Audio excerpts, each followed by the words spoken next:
今天是你的生日，但是你还是像平常一样起床、洗脸、吃早饭，然后去上班。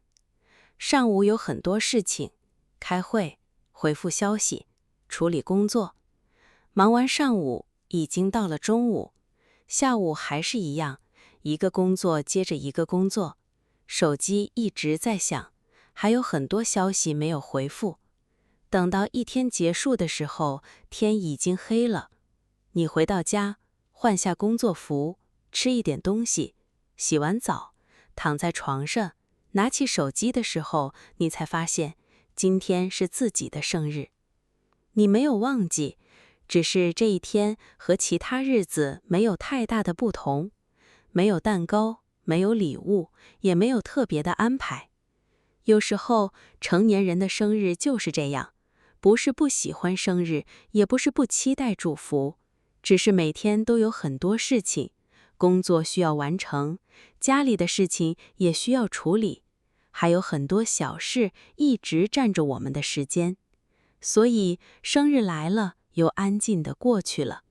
有些人甚至不会告诉别人今天是自己的生日，同事不知道，朋友也不知道。下班以后还是一个人回家。有的人会打开手机，看到朋友发来的祝福，然后简单的回复一句谢谢，接着又去做自己的事情。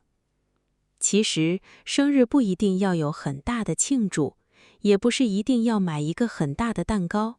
有些人喜欢和朋友一起吃饭，有些人喜欢收到礼物，也有人不想做任何安排，下班以后安静地回家，吃一顿自己喜欢的饭，然后早点睡觉，这样也很好。生日只是一天，但这一天属于自己。所以，如果今天刚好是你的生日，也许可以给自己留一点时间，不用做什么特别的事情，买一杯喜欢的饮料，吃一顿好吃的，看一部想看的电影，或者什么都不做，只是好好休息一会儿。平时我们总是在赶时间，赶着上班，赶着回家，赶着完成工作，赶着处理各种事情，很少有一个时间可以让我们安静下来。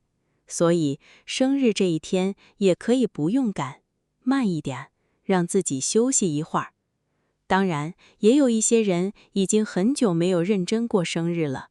他们记得自己的生日，但是不会告诉别人，也不会专门庆祝。有时候，连家人问起的时候，也只是笑一笑，说不用过了。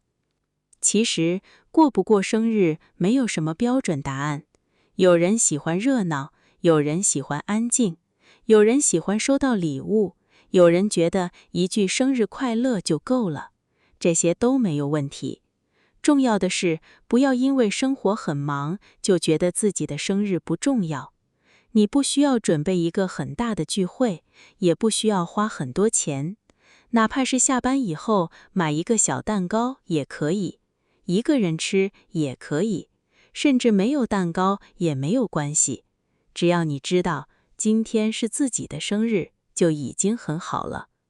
因为这一年里，你也经历了很多事情，有开心的时候，也有很累的时候，有工作顺利的时候，也有不顺利的时候，有些事情完成了，有些事情还没有完成。生活不会因为生日到了，突然变得更容易。明天还是要上班，还是有很多事情等着我们。所以，生日也不一定是一个特别热闹的日子，它更像是生活里的一个小小停顿，让我们暂时停一下，吃点自己喜欢的东西，早点睡觉，然后继续自己的生活。如果今天是你的生日，我想对你说，生日快乐！不用管别人怎么过生日，也不用和别人比较，今天就按照自己喜欢的方式过吧，可以热闹，也可以安静。可以出去吃饭，也可以一个人待在家里，只要自己舒服就很好。有时候，成年人的生日真的很简单，没有很多人知道，也没有特别的安排，甚至和普通的一天没有什么区别。但是，当你发现今天是自己的生日时，不妨停一会儿，给自己买点喜欢的东西，然后对自己说一句：生日快乐，今年也辛苦了。